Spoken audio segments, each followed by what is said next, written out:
જય Shri Krishna. Welcome to my channel. તો જુઓ, સવાર પડી ગઈ છે. પક્ષીઓ કેવા દાણા ચણા જુઓ. આકાશ કેટલું ક્લીન છે એકદમ. તો આજે સ્ટેરી નાઇટમાં લાસ્ટ ડે છે. આજે અમે ઘરે જતા રહીશું. પછી ફરી ક્યારે આવીશું ખબર નહીં. પછી જુઓ, આખું મેદાન દેખાય છે ને, ગોલ્ફ રમવાનું છે.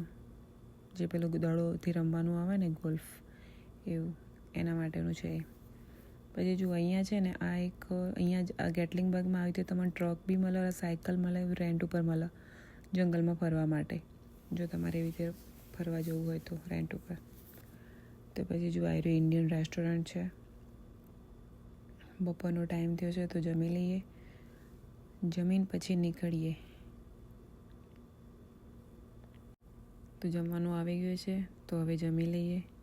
જમીન પછી નીકળીએ. આજે આપણે જવાનું છે એક એવી જગ્યા ઉપર, ચોપર રાઈડ ઉપર.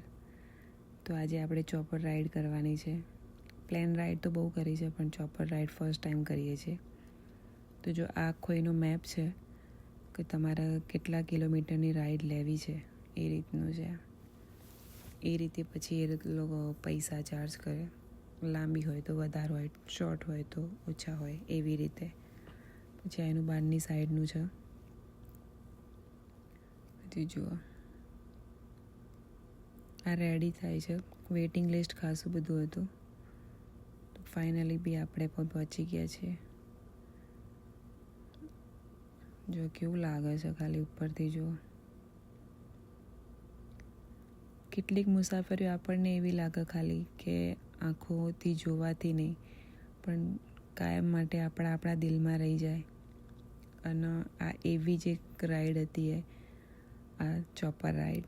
જ્યારે પહેલી વાર હેલિકોપ્ટર સામે જોયું ત્યારે એક અલગ જ એક્સાઇટમેન્ટ હતી કે અત્યાર સુધી પહાડો, રસ્તાઓ ને આપણે દૂરથી જ જોયા છે, પણ જ્યારે આપણે નજીકથી જોવાનો વારો આવે તો કેવું લાગે છે એનું વ્યૂ ખાલી જુઓ.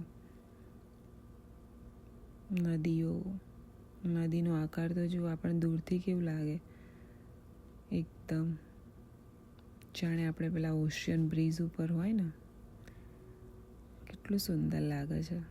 વ્યૂ જ કંઈક અલગ હતા બધા. નીચેથી આપણને કેવું લાગે કે ખાલી મોટા મોટા ઝાડ હશે, પહાડો છે, પણ જ્યારે નજીકથી જોઈએ ત્યારે ખબર પડે કે કુદરતી દૃશ્ય કેટલું સુંદર લાગે છે.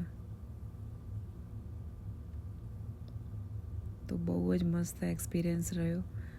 લાઈફમાં આવા એક્સપિરિયન્સ કરવા જોઈએ. તો આજનો વ્લોગ અહીંયા એન્ડ કરીએ છીએ. મળીએ નેક્સ્ટ વ્લોગમાં. Thank you so much for watching. Bye bye. Take care.